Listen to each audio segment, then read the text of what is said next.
He's going to miss some time. It's a long road back for Nick Backstrom, who underwent hip resurfacing surgery in Belgium last week. Significant news for Backstrom, who mentioned before the season ended just how much of a struggle this has been for him to continue playing.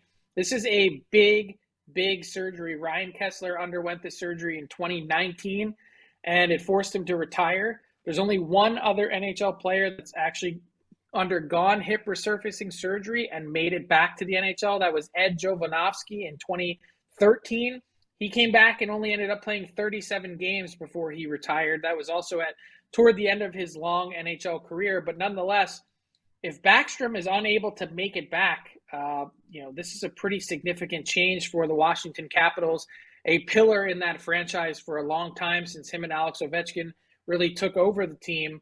And the Caps could look a lot different next year, in addition to potentially having some cap space to use at the very least.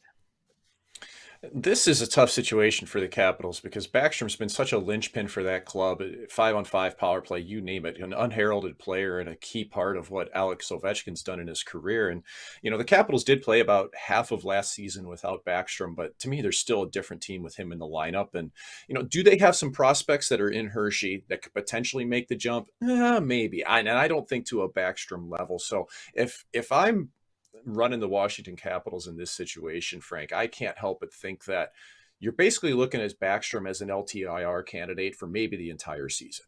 And that's $9.2 million that's going to free up. If you get him back this year, that's unbelievable. If you don't, you need to be able to fill in. So trade market, sure, maybe. But you're looking for top line centers. You may have to go out and spend to do that. You're going to have people like Ryan Strome available. He's right-handed, though. Backstrom's left-handed, and from the point he's at, I'm not sure how that much that works. I start to look at Nazem Kadri and think, ooh, that'd be a really good fit. But I think bottom line is that Washington is going to have to fill this position some way. But with the usage of LTIR, they will have some cap space to be able to do so, Frank. So you can't really replace a Nicklas Bäckström. You can't replace chemistry that he has.